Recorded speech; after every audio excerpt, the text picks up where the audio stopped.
নমস্কার বন্ধুরা, আমি ঝুমা। আমার চ্যানেলে সবাইকে স্বাগত। প্রতিদিনের মতন আজকেরও আরও একটা রেসিপি নিয়ে এসেছি বন্ধুরা আপনাদের সামনে। রেসিপিটি হলো কাঁচকলা ধোকার ডালনা। তা কাঁচকলা তো আমরা অনেক রকমের ভাবে খাই বন্ধুরা। আপনারা কি কোনো দিন কাঁচকলার ধোকার ডালনা খেয়েছেন কি না আমি জানি না। তা আমি আজকের কাঁচকলার ধোকার ডালনা করে দেখাচ্ছি আপনাদেরকে। আপনারা অবশ্যই ভিডিওটি দেখবেন। দেখে যদি ভালো লাগে বন্ধুরা, আপনারা অবশ্যই একটা লাইক শেয়ার কমেন্ট করতে ভুলবেন না। কাঁচকলা আমি এখানে 6টা কাঁচকলা নিয়েছি বন্ধুরা। ধুয়ে নিয়েছি প্রথমেই আমি ভালো করে। নিয়ে ডান্ডিগুলো আমি কেটে নেব, পেছনটা আর সামনে এটা মুখগুলো কেটে নেব। কাঁচকলাতে প্রচণ্ড কিন্তু আঠা বেরোয়, কেটে ভালো করে অবশ্যই ধুয়ে নেবেন। আমি খোসাটাকে ছাড়িয়ে নেব। খোসাটাকে ছাড়িয়ে আমি একটা বাটিতে জল নিয়েছি, জলের মধ্যে পরিমাণ মতন অল্প হলুদ দিয়েছি। আমি কাঁচকলাটা ছাড়িয়ে মাঝখানকে চিড়ে আমি হলুদ জলে দিয়ে দেবো। কাঁচকলাটা আমি 5 মিনিট ভিজিয়ে রেখেছিলাম, খোসাটাকে ছিলে নিয়েছিলাম। আমি একটা ছোট গিটারে কাঁচকলাগুলো আমি ঘষে নেব। এইভাবে ঘষে নেবেন। খুব তাড়াতাড়ি করে একটু ঘষতে হবে, তা নাহলে বেশিক্ষণ থাকলে কালো হয়ে যাবে। দেখুন আমার ঘষা হয়ে গেছে বন্ধুরা। এখানে আমি 100 গ্রাম ছোলার ডাল নিয়েছি, আপনারা চাইলে পরিমাণটা বাড়াতে পারেন। আমি ভিজিয়ে রেখেছিলাম 2 ঘন্টা। আমি একটা মিক্সার জারে নিয়ে বেটে নেবো ভালো করে ডালগুলো। এখানে কয়েকটা কাঁচা লঙ্কা দিয়েছি, আপনারা লঙ্কাটা আপনাদের পরিমাণ মতন দেবে। কিছুটা আদা দিয়েছি পরিমাণ মতন, নুন চিনি পরিমাণ মতন দিয়েছি, আর অল্প হাফ চামচের মতন হিং দিয়েছি। দেওয়ার পর ভালো করে আমি পেস্ট করে নিয়েছি, একদম মিহি করে। গ্যাস অন করে কড়াই বসিয়েছি। কড়াতে আমি অল্প সাদা তেল দেব। সাদা তেলটা ভালো করে গরম হওয়ার পরে 1 চামচ জিরের ফোড়ন দিয়েছি। ফোড়নটা যখন লাল হয়ে যাবে, সুন্দর একটা গন্ধ বেরোবে। এখানে হাফ চামচের মতন আরও আমি হিং দিয়েছি, হিংটাও সুন্দর একটা গন্ধ বেরোবে।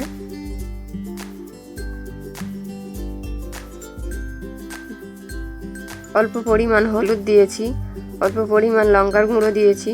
দেওয়ার পর সব কিছু আমি হালকা ভাজা হয়ে গেছে। কাঁচকলা ঘষাটা আমি দিয়ে দিয়েছি। দেওয়ার পর ভালো করে আমি মিক্সড করে নেব। গ্যাসটা আমার এখানে মিডিয়াম আছে, প্রথমেই বাড়িয়ে দিয়েছিলাম, এখন মিডিয়াম করে দিয়েছি। পরিমাণ মতো নুন দেব, দিয়ে ভালো করে আমি মিক্সড করে নেব।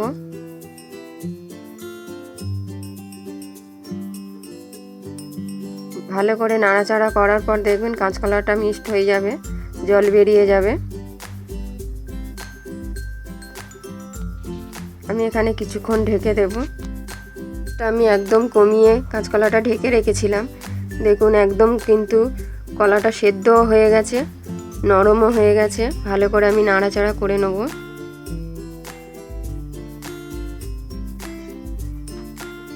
ভালো করে খুন্তি দিয়ে আমি মিক্সড করে নেব। দেখুন নরম হয়ে গেছে। যখন নরম হয়ে যাবে, যে ডাল বাটাটা আমি রেখেছিলাম ডাল বাটাটা দিয়ে দেবো। দিয়ে আবার ভালো করে আমি মিক্সড করে নেব।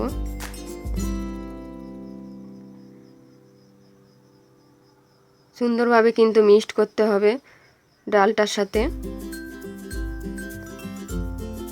আপনারা একবার অন্তত এই রকম বানিয়ে বাড়িতে খান, আশা করি আপনাদের ভালো লাগবে। আমি উপর থেকে একটু সাদা তেল দিয়েছি। এখানে ভাজা মশলা দিয়েছি আমি, জিরে ধনে মৌরি শুকনো লঙ্কা গুঁড়ো করে আমি নিয়েছি। শুকনো কড়াতে নেড়ে সেই মশলাটা আমি 1 চামচ দিয়েছি। আরও খুব ভালো করে আমি মিক্সড করে নিয়েছি। এদিকে একটা থালার মধ্যে আমি সাদা তেল দিয়েছি, দিয়ে থালাটার মধ্যে ভালো করে হাত দিয়ে মেখে নেব।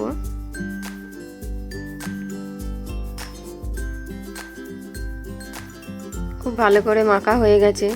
যে কড়ার মধ্যে ডালটা আমি শুকনো করে নিয়েছি, দেখে নেবেন একদম শুকিয়ে গেছে। আমি সব থালার মধ্যে দিয়ে দিয়েছি। দিয়ে খুন্তি দিয়ে আমি চেপে চেপে একটা পাতলা করে একটা দিয়ে দেবো থালার মধ্যে চেপে। খুবই গরম, সেই জন্য খুন্তি দিয়ে করছি। গরম গরমই করতে হবে, তা নাহলে শক্ত হয়ে যাবে। উপর থেকে আরও একটু সাদা তেল দিয়েছি, দিয়ে হাত দিয়ে চেপে চেপে আমি পাতলা করে দেব। খুব বেশি পাতলা করবেন না, তাহলে ওঠাতে অসুবিধা হতে পারে। দেখুন হাত লাল হয়ে যাচ্ছে, গরম গরম কিন্তু করতে হবে।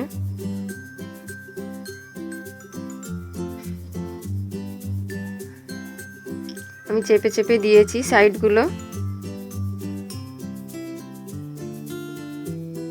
আমি 5-10 মিনিট আমি ঢেকে রেখে দেব। আমি 10 মিনিট পর খুলছি, দেখুন ঠান্ডাও হয়ে গেছে, খুব ভালো বসে গেছে। আমি ছুরি দিয়ে কেটে নেব, আপনারা আপনাদের পছন্দ মতন কেটে নেবেন। এইভাবে কেটে নেবেন। আপনারা যদি মনে করেন আরও ছোট ছোট করবেন, করতে পারেন। আমি বরফি বরফি করে কেটে নিয়েছি। আমি সাইডগুলো আগে কেটে নিচ্ছি। দেখুন অনায়াসে উঠে যাচ্ছে, কিন্তু অসাধারণ বসে গেছে।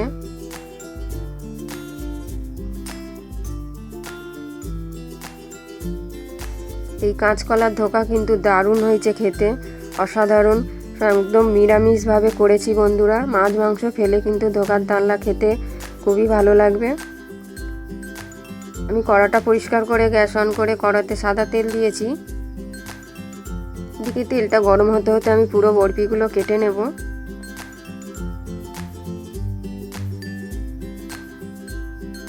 সুন্দরভাবে কিন্তু কেটে যাচ্ছে, দেখুন।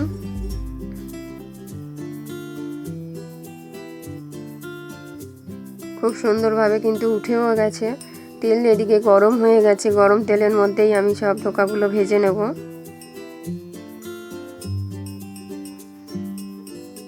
তেলের মধ্যে যে কটা ধরবে সেই কটাই দেবেন বন্ধুরা, বেশি দেবেন না। লাল করে ভেজে নেব।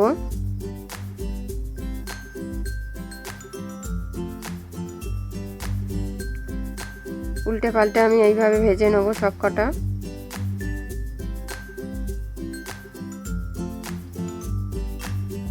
দেখুন লাল হয়ে যাচ্ছে, কিন্তু যেদিকে কাঁচা থাকবে সেই দিকে উল্টে দেবেন। আর ভাজা হয়ে গেছে এক পিঠ, আরও এইভাবে উল্টে দিয়েছি।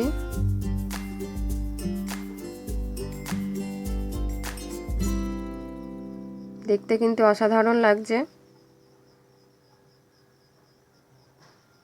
আমি তুলে নেব সাইড থেকে।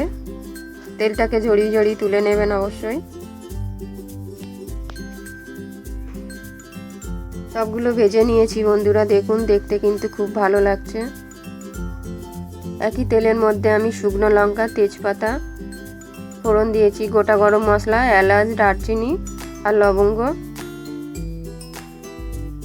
1 চামচ জিরে দিয়েছি। সুন্দর ফোড়নটা কিন্তু লাল হয়ে যাবে, সুন্দর একটা গন্ধ বেরোবে। এখানে চাইলে আপনারা আরও হিং দিতে পারেন অল্প। আমি যেহেতু দুবার ধরে দিয়েছি আর দেব না। আমি একটা আলু বড় বড় করে কেটে নিয়েছিলাম, ছোট টুকরো টুকরো করে। আলুটাকে ভেজে নেব ভালো করে।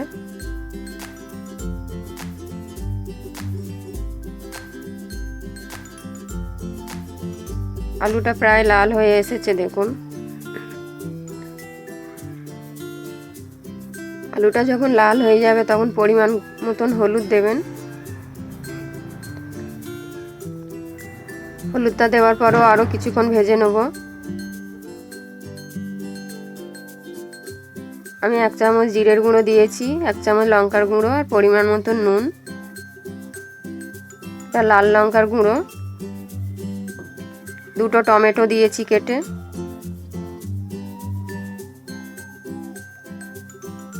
আমি ঝাল এবং লাল লঙ্কা দিয়েছি কালার হওয়ার জন্য। দিয়ে ভালো করে মশলাটাকে আমি কষিয়ে নেব। অল্প একটু জল দিয়েছি। গ্যাসটা আমার এখানে মিডিয়াম আছে। আদা বাটা দিয়েছি 1 চামচ।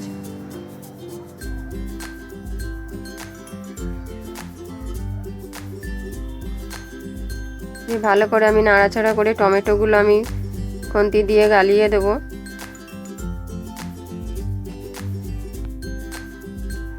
দেখুন মশলা দিয়ে কিন্তু তেল ছেড়ে দিয়েছে। আরও কিছুক্ষণ আমি মশলাটাকে কষিয়ে নেব। যত ভালো করে মশলা কষাবেন তত ভালো টেস্ট হবে। আমি কিছুক্ষণ ঢেকে দেব। আমি 2-3 মিনিট ঢেকে রেখেছিলাম। দেখুন মশলা খুব ভালো করে কষা হয়ে গেছে, পুরোপুরিভাবে তেল ছেড়ে দিয়েছে। মশলাটা কিন্তু অবশ্যই আপনারা গ্যাস কমিয়ে মশলা কষাবেন। পরিমাণ মতন জল দেব।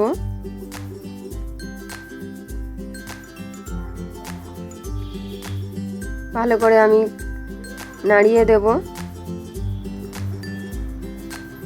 আমি ঢেকে দেবো আবার কিছুক্ষণ।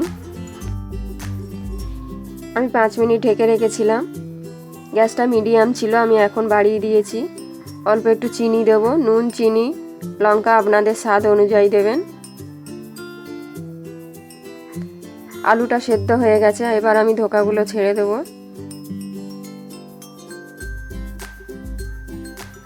ধোকাগুলো দিয়ে কিন্তু বেশিক্ষণ ফোটাবে না, ভেঙে যেতে পারে। আমি আস্তে আস্তে নাড়িয়ে দেব। 2 থেকে 3 মিনিট ফুটিয়ে আমি নামিয়ে নেব।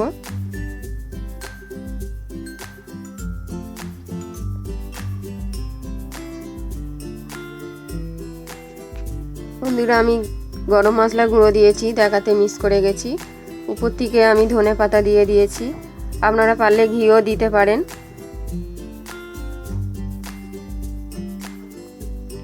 এই রেসিপিটি দেখার জন্য বন্ধুরা অনেক অনেক ধন্যবাদ।